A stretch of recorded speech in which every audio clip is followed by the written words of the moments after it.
여러분 안녕하세요.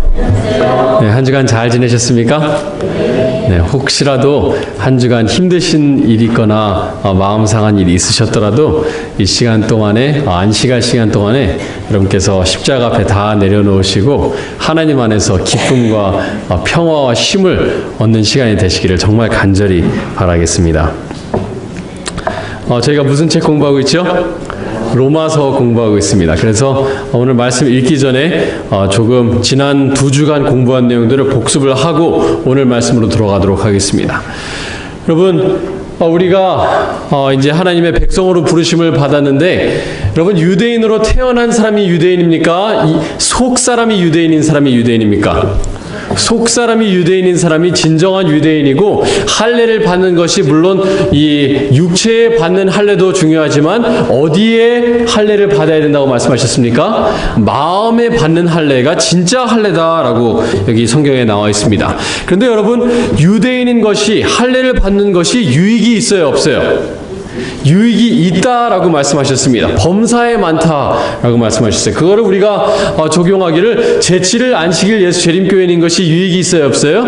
유익이 범사에 많다라고 말씀드렸습니다. 건강생활하는 것, 안식일 지키는 것, 그 외에 우리가 여러 가지 안식일 교인으로서 하는 것들이 많은 유익이 있는데, 그 중에서 최고의 유익은 무엇인가 하면 하나님께서 우리에게 말씀을 맡기셨다는 것이 가장 큰 축복이라고 말씀을 드렸습니다. 근데 이 말씀을 받은 유대인들이 신실하게 하나님의 말씀대로 살았는가 하면은 그렇게 하질 못했어요. 그래서 이제 사도 바울이 묻습니다. 유대인들이 신실하게 살지 않았다면 하나님께서 믿을 만한 하나님인가? 그렇지 않다라고 말하는 사람들이 있었습니다. 하지만 사도 바울이 말하기를 세상 모든 사람들이 다 거짓말쟁이라고 하더라도 하나님께서는만은 진실하시고 믿을 만한 하나님이다. 그래서 이제 우리의 불의를 통해서, 우리가 신실하지 않음을 통해서 무엇이 더 부각돼서 나타내는가 하면 하나님께서 의로우신 하나님, 하나님께서는 정말 완전하신 하나님이라는 것이 상대적으로 더 드러나게 되는데, 그것을 잘못 악용하는 사람들은 어떻게 얘기하는가? 우리의 불의를 통해서 하나님의 의가 더욱더 부각이 된다면은 우리가 불의한 것이 하나님께 유익이 아닌가? 죄를 더 지으면 지을수록 하나님께서 우리를 심판하실 것이 아니라 하나님께서 우리에게 상 주셔야 되는 게 아닌가라는 말도 안 되는 논리로 흘러가는 것을 사도 바울이 미연에 방지를 했습니다. 그것이 아니라 우리가 하나님의 백성으로서 당연히 하나님의 은혜를 받은 사람으로서 하나님께서 신실하게 우리에게 사랑을 베풀어 주셨다면 하나님의 뜻대로 사는 것이 마땅하다라는 것까지 저희가 공부를 했고요. 그 외에 이제 사도 바울이 더 나아가서, 그렇다면 유대인이 이방인보다 낫습니까? 낫지 않습니까? 9절에 낫지 않다라고 말했어요. 유대인 것이 유익함이 있지만 유대인인 것 자체로 더 나은 것은 없다라고 말했어요. 왜 더 낫지 않은가 하면 다 무엇이기 때문에요? 다 죄인이기 때문에 그렇습니다. 근데 어떻게 죄인인가? 머리부터 발끝까지 죄의 영향 아래에 놓여져 살고 있는 죄인이라고 얘기를 했습니다. 그래서 몸의 세 부위를 특별히 특정해서 얘기를 했습니다. 우리의 눈도 죄의 영향 아래에 있고, 우리의 입도 죄의 영향 아래에 있고, 우리의 발도 죄의 영향 아래에 있다라고 말씀을 드렸습니다. 우리의 눈은 무엇입니까? 우리가 받아들이는 모든 정보를 가장 많은 정보를 어디를 통해서 받아들입니까? 눈을 통해서 받아들여요. 그래서 우리가 다른 사람들을 판단할 때, 우리가 들어오는 정보를 판단함에 있어서 우리의 악한 생각, 우리의 이기적이고 자기 중심적이고 교만한 생각으로 들어오는 정보를 우리가 판단을 합니다. 그리고 우리의 입은 무엇입니까? 우리의 마음속에 담긴 생각들이 나오는 출구가 바로 입입니다. 근데 이 입 또한 죄의 영향 아래 있어요.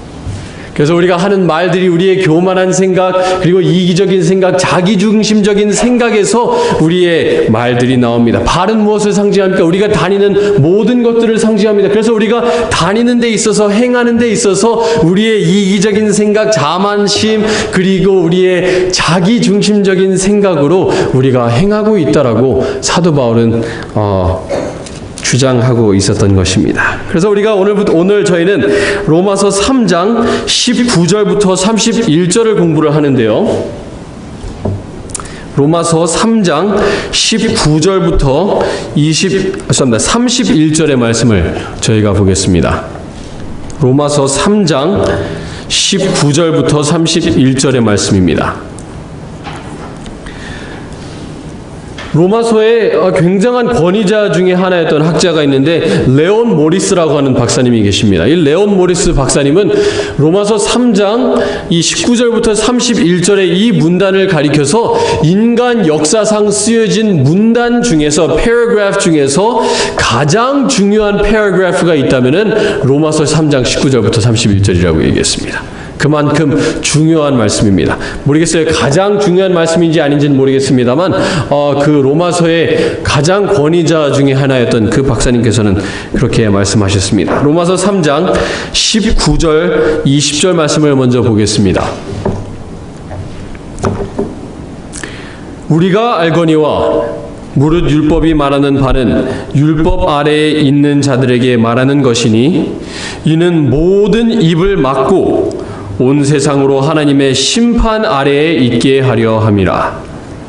그러므로 율법의 행위로 그의 앞에 의롭다 하심을 얻을 육체가 없나니 율법으로는 죄를 깨달음이니라. 지금 보시는 이 두 절에는 율법의 역할이 나와 있습니다. 먼저 이 율법에 대해서 말씀하시기를 이 율법은 누구를 위해서 쓰여졌는가 하면 율법 아래에 있는 사람을 위해서 쓰여졌다라고 말씀하고 있습니다.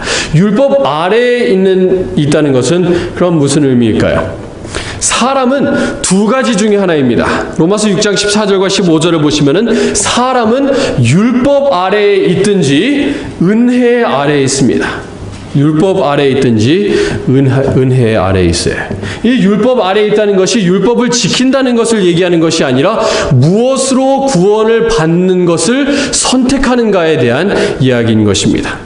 내가 구원을 받는 데 있어서 내가 율법을 열심히 지켜서 내 공로로 구원을 받으려고 하는가? 아니면은 하나님의 은혜로 정말 전적으로 하나님의 공로로 내가 구원을 받으려고 하는가? 그 둘 중에 하나라는 것입니다.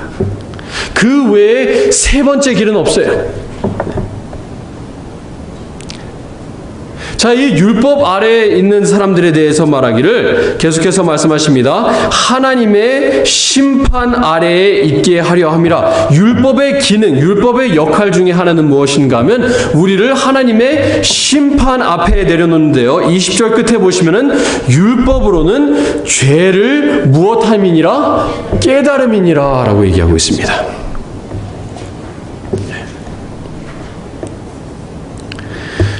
여러분, 율법이 좋은 율법입니까? 나쁜 율법입니까? 좋은 율법이에요. 네, 로마서 7장에 분명하게 나와 있습니다. 이 율법은 선하다라고 나와 있어요. 그런데 율법의 1차적인 기능은 무엇인가 하면 우리에게 무엇을 가져다 주는가 하면 우리에게 죽음을 가져옵니다. 죽음을. 우리가 죄인이라는 것을 판단하는 기준이 무엇인가 하면 율법이에요. 법의 기능이 그렇습니다. 여러분, 운전하시다가 갑자기 이 사이렌 소리가 들리고 빨간색, 파란색이 울리기 시작하면 여러분 마음이 어떠세요? 마음이 덜컹합니다. 내가 잘못한 것이 있나? 우선 이 경찰차가 나를 따르고 있나? 아니면 다른 차를 따르고 오고 있나? 그것을 먼저 살펴보게 됩니다. 그래서 이제 내가 걸렸다는 것이 확실하게 되면 이 차를 이제 옆에 갓길에다 두고 이제 경찰을 기다리는데 경찰이 와서 이제 창문을 내리고 나서 경찰이 좋은 말 해주는 경우 있어요, 없어요? 없어요. 네. 당신께서 정말 신호를 잘 지키고 정말 속도를 잘 지키고 있어서 제가 상 드리려고 왔습니다. 그렇게 하는 경우 있어요, 없어요? 없어요.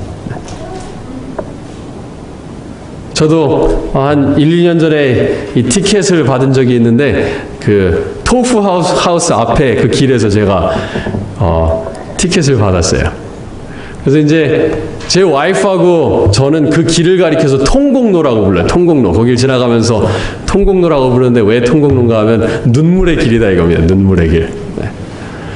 그만큼 잘못해서 무언가 이 경찰에게 걸리면은 이 마음이 덜컹하는 거예요. 이 율법의 기능 자체는 우리를 어떻게 하면은 상 주는가 하는 것은 율법의 기능 중에 없어요. 여러분 법원에 가셔갖고 여러분 지금까지 율법을 잘 지켜오셨기 때문에 상금으로 1,000불을 드리겠습니다 하는 경우는 단 한 번도 없습니다.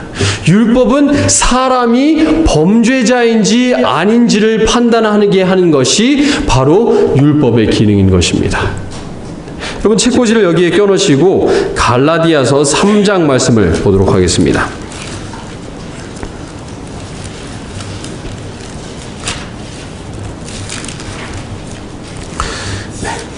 갈라디아서 3장 24절 말씀입니다.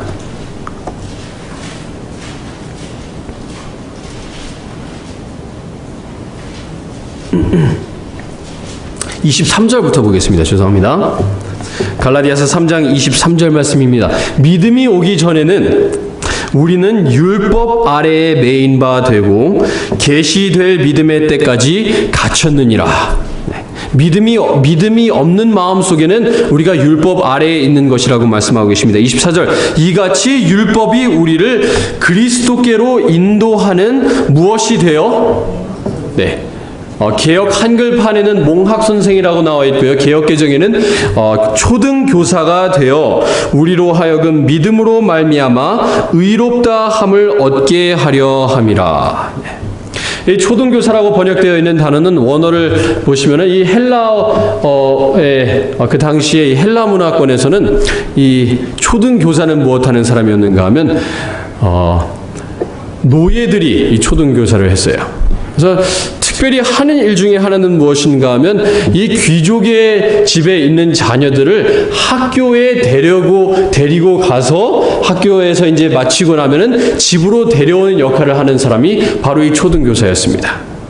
그래서 율법의 역할은 이 말씀에 나와 있는 것은 무엇인가 하면 우리를 예수님께로 인도하는 역할을 해서 예수님 앞에 섰을 때 야고보서 1장 말씀을 보시면은 이 율법의 역할은 또 하나는 무엇인가 하면 거울과 같은 역할을 합니다.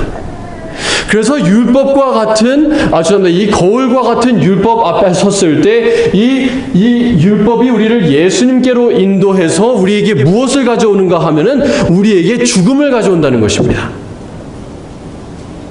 왜 죽음을 가져온다고요? 내가 죄인이라는 것을 깨닫고 내가 심판대 앞에 섰을 때 나는 죄인이구나, 나는 죽어야 되는 사람이구나 라는 깨달음을 무엇을 통해서 얻는가 하면 율법을 통해서 얻는다는 거예요. 그게 율법의 1차적인 역할입니다. 1차적인 역할이에요.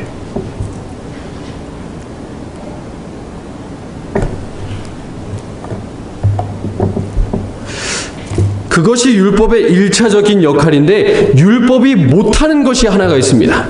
율법은 선한 것이 하나님께서 주셨고 율법은 완벽한 것인데 율법이 절대로 못하는 것은 무엇인가 하면 우리에게 구원을 가져다 줄 수가 없어요. 절대로 구원을 가져다 줄 수가 없습니다. 그 이유는 지금 저희가 보지 않고 조금 이따 보도록 하겠습니다. 우리가 아무리 율법을 잘 지키려고 한다고 하더라도 율법에 매인바되고 율법 아래에서 내가 완전하게 율법을 지키려고 하는 삶을 살려고 하더라도 우리가 율법을 통해서는 절대로 구원을 받을 수가 없어요. 두 가지 중에 하나 선택하셔야 된다고 말씀을 드렸습니다. 율법 아래에 있을 것이냐 아니면은 은혜 아래에 있을 것이냐.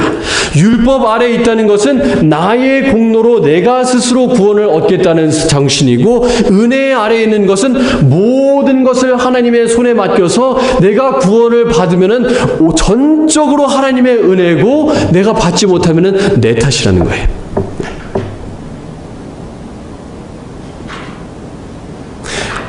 완전 100% 하나님의 은혜로만 구원을 받을 수 있다는 얘기예요. 99.999%도 아니고 100% 오로지 하나님의 은혜로만 얻을 수 있는데 왜 그런가? 다시 로마서 3장 말씀을 돌아가겠습니다.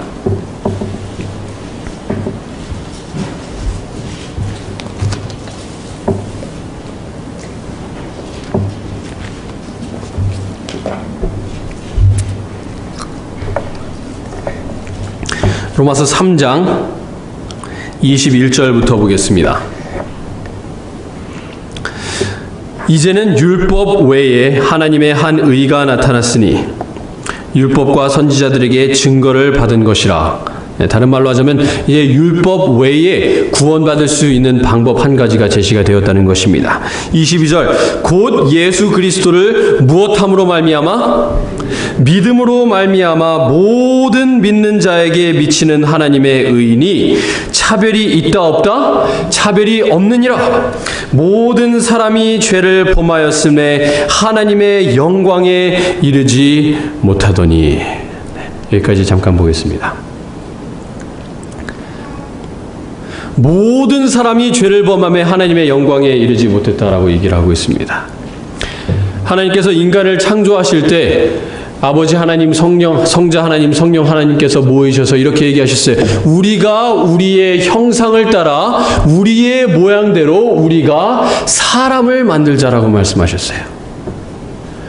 그래서 이제 아담을 만드시고 하와를 만드셨는데 아담과 하와의 모습 속에 무엇이 나타났는가 하면 하나님의 영광이 나타났어요.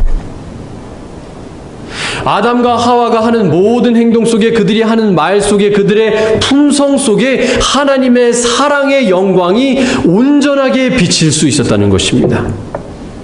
그것이 하나님께서 인간을 창조하신 목적이에요. 인간을 통해서 하나님의 영광이 더욱더 비추도록 하기 위해서 인간을 창조하셨는데 아담과 하와가 죄를 짓고 나서 하나님의 영광을 거의 완벽하게 훼손이 되었습니다. 하나님의 영광이 조금 남아있긴 합니다. 우리의 마음속에 하나님의 영광을 조금 남겨놓긴 하셨지만 거의 완벽하게 복원이 거의 안 될 수준으로 하나님의 영광이 거의 완전하게 인간의 모습 속에 파괴가 됐어요.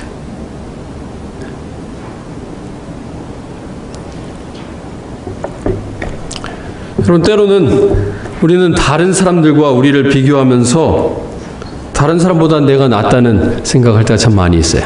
그렇죠? TV에 나오는 도둑이라든지 살인마라든지 강간범이라고 했든지 정말 살인범이라고 했든지 정말 그런 범죄자들과 우리 자신을 비교해 볼 때 굉장히 선한 사람처럼 느껴집니다.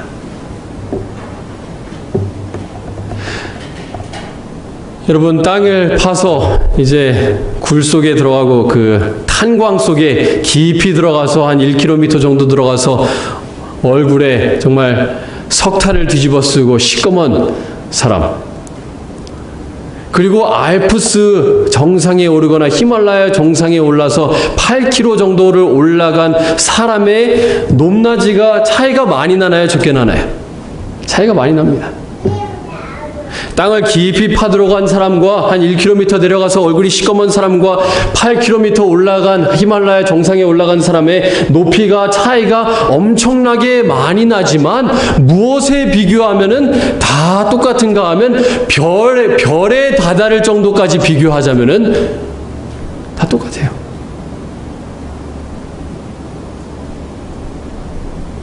탄광 1km 내려간 곳에서 정말 별까지 이르는 것이나 히말라야 정상에서 별까지 오르는 것에는 거의 차이가 없을 만큼 높낮이가 차이가 없다라고 얘기할 수가 있어요. 우리가 하나님의 영광에서 떨어졌는데 어느 사람은 한 1%만 떨어지고 어떤 사람은 99% 떨어진 것이 아니라 인류 모두가 99.99% 하나님의 영광을 잃게 되었다는 것입니다. 자, 23절 말씀, 오늘 저희가 볼 말씀 중에 24절 말씀, 가장 중요한 말씀이 24절과 25절 말씀입니다. 왜 율법으로는 구원이 안 되는가? 24절, 그리스도 예수 안에 있는 속량으로 말미암아 하나님의 은혜로 값없이 의롭다 하심을 얻은 자 되었느니라. 이 예수를 하나님이 그의 피로써 믿음으로 말미암는 화목제물로 세우셨으니 이는 하나님께서 길이 참으시는 중에 전에 지은 죄를 간과하심으로 자기의 의로우심을 나타내려 하심이니. 자, 자, 24절 말씀 앞부분 다시 한번 보겠습니다. 그리스도 예수 안에 있는 무엇으로 말미암아요? 속량으로 말미암아 우리가 구원받을 수 있다라고 얘기하고 있습니다. 속량을 쉬운 한국말로 하면은 몸값이라는 표현입니다. 몸값이라는 표현이. 노예를 사고 팔 때 이 속량을 주고 사람을 사고 팔았습니다. 여기에 왜 우리가 율법을 통해서 구원받지 못하는 이유가 이 속량의 개념을 통해서 나와 있습니다.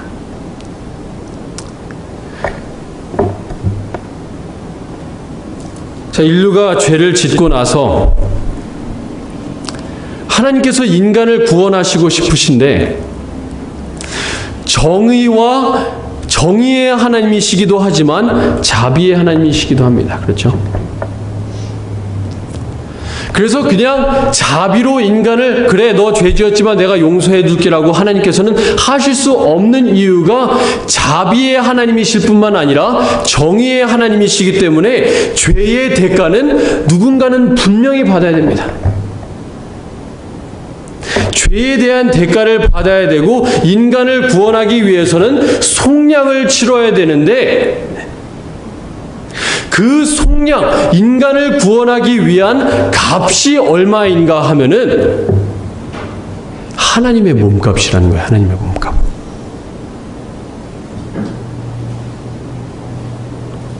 자, 예수님께서 겟세마네 동산에 계실 때 아버지께 정말 간절히 탄원하십니다. 정말 피땀을 흘리시면서 눈물을 흘리시면서 아버지께 탄원하시기를 아버지 할 수만 있거든 이 잔을 내게서 어떡하게 하옵소서? 어떡하게 하옵소서요? 지나가게 하옵소서.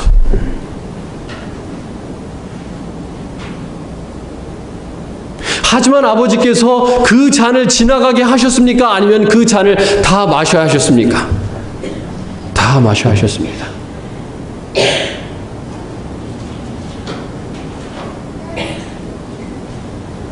그 얘기는 무슨 말인가 하면은 인간을 구원하는 데 있어서 인간을 다시 구매하는 데 있어서 예수님께서 내셔야 하는 가격은 흥정이 안 된다는 것입니다.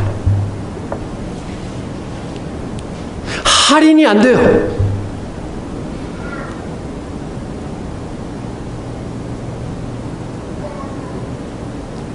하나님께서 돈을 지불하셔야 한다면 돈을 지불하셔서 하나님께서 인간을 구원하셨을 거예요.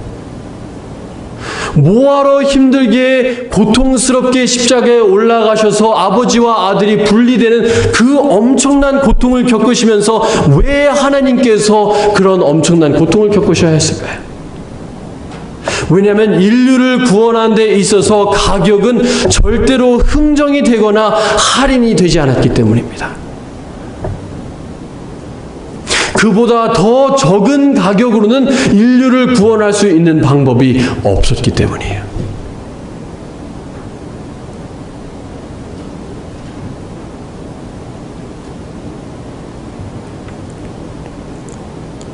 그럼 우리가 죄의 심각성에 대해서 몇 주간 저희가 공부를 했는데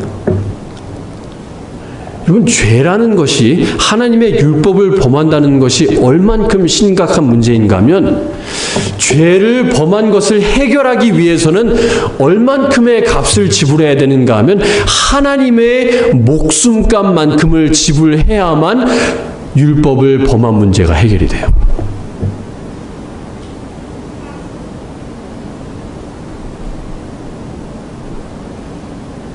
인간이 단 한 명의 인간이 단 하나의 죄만을 지었다고 하더라도 하나님께서는 인간을 구원하기 위해서 어떻게 하셨어야 했는가 하면 예수님께서 이 땅에 오셔서 죽으셔야만 단 한 명의 인간이라고 하더라도 단 한 개의 죄를 지었다고 하더라도 예수님께서 돌아가셨어야 된다는 것입니다.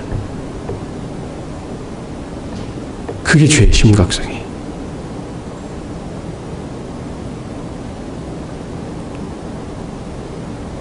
자, 인간을 구원하는 데 있어서는 가격을 흥정할 수 없다라고 말씀을 드렸습니다.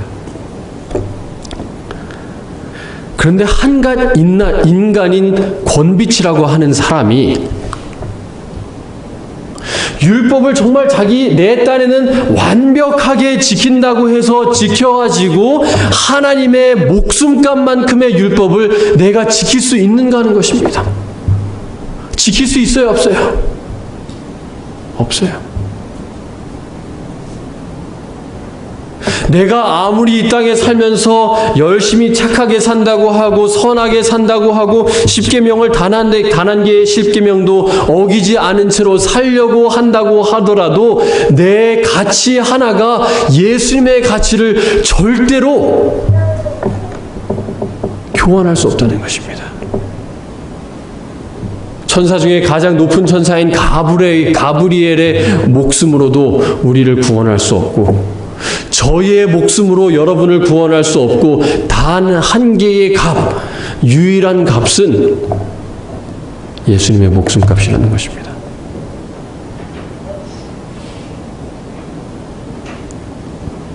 여러분, 온 우주에서 가장 귀한 것이 무엇입니까? 예수님이.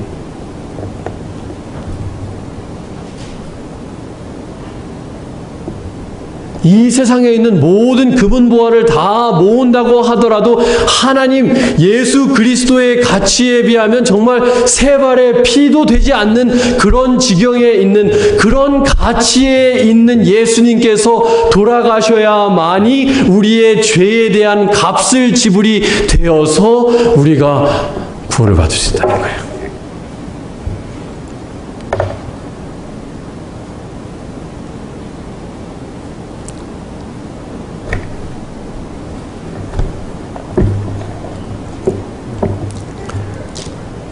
자, 26절 말씀입니다. 그래서 로마서 3장 26절 말씀인데요. 곧 이때는 무엇을 가리킨 것입니까? 예수님께서 돌아가시는 십자가의 때에 자기의 무엇을 나타내사?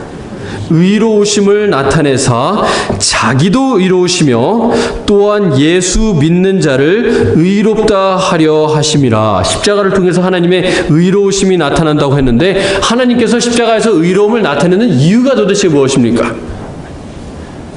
나 의롭다 자랑하기 위해서 하나님께서 짜잔 나 얼마나 의로운지 좀 봐라, 그러기 위해서 하나님께서 의로우심 나타내신 겁니까? 아니에요.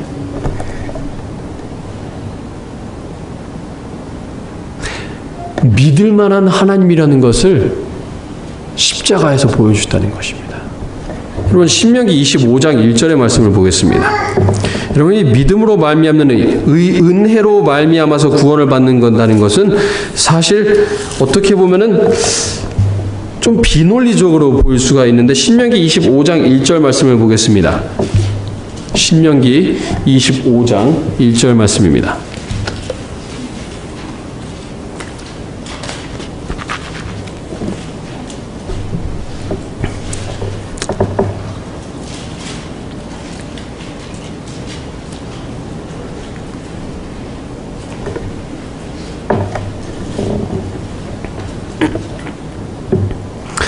사람들 사이에 시비가 생겨 재판을 청하면 재판장은 그들을 재판하여 의인은 어떻게 하다 하고 어떻게 하고요? 의롭다 하고 악인은 무엇할 것이며 정죄할 것이며. 원래 심판의 원칙은 어떻게 해야 된다고요? 악인은 정죄하고 의인은 의롭다 하는 것이 심판의 기본적인 원칙이에요. 자, 잠언 17장 15절 말씀 보겠습니다. 잠언, 시편 바로 다음 말씀인 잠언 17장 15절 말씀입니다.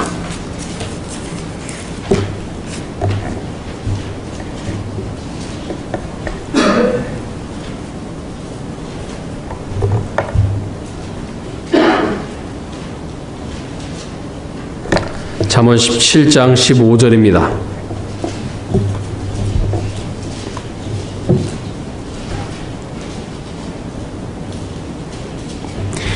악인을 의롭다 하고 의인을 악하다 하는 이 두 사람은 다 여호와께 무엇을 받느니라? 미움을 받느니라. 어떻게 하는 사람이 미움받는다고요? 악인을 의롭다 하는 사람이 미움을 받고 의인을 악하다 하는 사람은 하나님께 미움을 받는다라고 얘기하고 있어요. 그것이 하나님의 정의의 원칙이에요.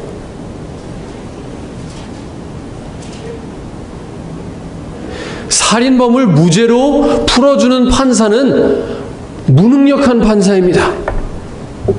사회에 혼란을 야기시키는 판사예요.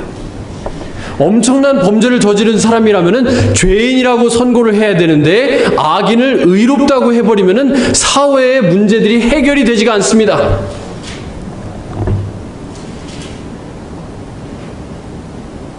그래서 하나님께서 제시할 수 있는 방법은 단 한 가지밖에 없다는 거예요. 여러분, 의롭다라고 하는 단어가 저희가 몇 주 전에 공부했습니다만 옳다라고 하는 뜻이라고 배웠습니다. 가장 기본적인 의미가 의인은 히브리어를 보나 헬라어를 보나 옳다, 바르다라는 뜻입니다. 하나님보다 올바를 수가 없어요. 하나님보다 정답을 찾을 수가 없는데 하나님께서 아무리 고민하셔도 인류를 구원할 수 있는 방법은 딱 한 가지밖에 없는데 자기 아들인 예수 그리스도를 이 땅에 보내서 우리를 대신해서 죽는 것 외에는 옳은 방법이 있다는 거예요? 없다는 거예요? 없었다는 거예요.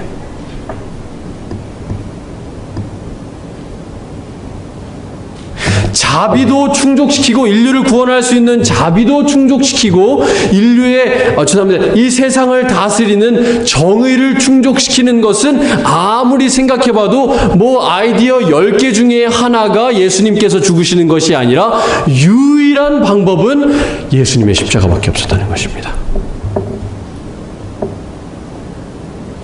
그래서 이 십자가를 통해서 무엇이 나타나는가 하면은 하나님께서는 옳으신 하나님이고 그 올바른 하나님을 따를 때에만 우리에게 구원이 있다는 것을 십자가를 통해서 나타나셨다는 거예요.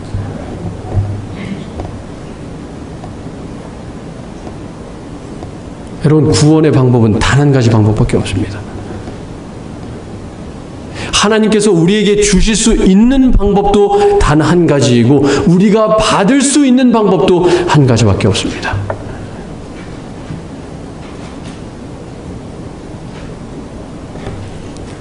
자, 다시 로마서 3장 말씀으로 돌아가겠습니다.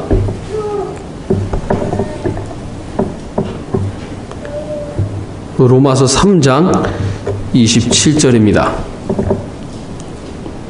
두 절만 보고 저희가 마치겠습니다. 로마서 3장 27절입니다.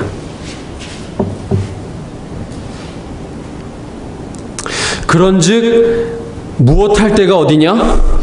자랑할 때가 어디냐? 있을 수가 있느니라 없느니라? 없다. 여러분, 우리 내세울 것 아무것도 없는 인간입니다. 정말 구원받아서 하늘나라 가면은 하나님 저 좀 잘했지요 라고 내세울 것은 아무것도 없어요. 100% 예수님의 십자가 때문에 구원받은 것입니다.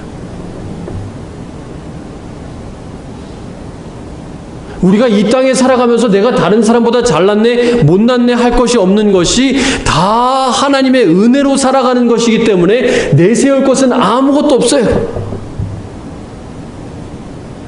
여러분, 교만하지 않으시길 간절히 바랍니다. 다른 사람과 비교하면서 내가 저 사람보다 낫다라고 절대 생각하지 않으시기 바랍니다. 다 똑같아요.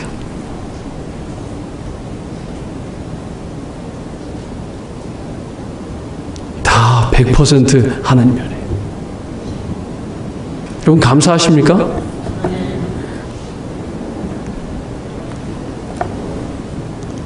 자, 근데 27절 계속해서 사도 바울이 말씀을 하시는데요. 다시 이제 율법을 다시 가져오십니다. 율법에 대해서 다시 말씀하시면서 자랑할 때가 어디냐? 있을 수가 없느니라. 무슨 법으로냐? 도대체 무슨 법으로 우리가 구원을 받느냐? 행위로냐? 즉 행위의 법으로 구원을 받느냐? 아니라 오직 무엇의 법으로니라? 믿음의 법으로니라.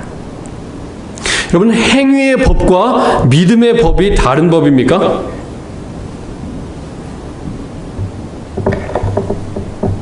똑같은 율법이에요. 행위의 율법이나 믿음의 율법이 똑같은 단어들입니다. 똑같은 십계명인데 우리가 율법을 지키는 것은 내 행위로 인해서 하나님 앞에 내세우기 위해서 하나님 이것 좀 보십시오. 저 이렇게 잘났습니다. 구원해 주십시오. 하기 위해서 지키는 율법이 아니라 하나님을 믿으니까 그 믿음으로 말미암아 내가 하나님의 은혜로 지킬 수 있는 율법이라는 거예요. 여러분 로마서 보면서 율법이 폐했다고 말씀하는 분들은 정말 엉뚱하게 로마서 읽는 거예요.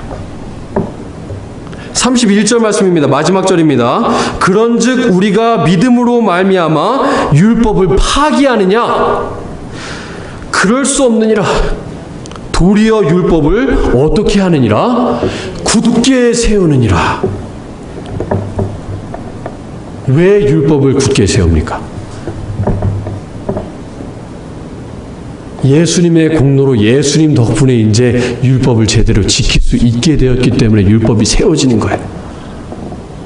내 행위로 아둥바둥 율법 지키려고 해봤자 그것이 아무 의미도 없고 하나님 앞에 제시되었을 때 그것은 정말 인간을 구원할 수 있는 가치가 0.1%도 없는 것이지만 믿음으로 구원받은 의인이 지키는 이 믿음의 법, 그거는 하나님 앞에 아름답게 올라간다는 거예요. 하나님께서 기쁘시게 받는다는 겁니다.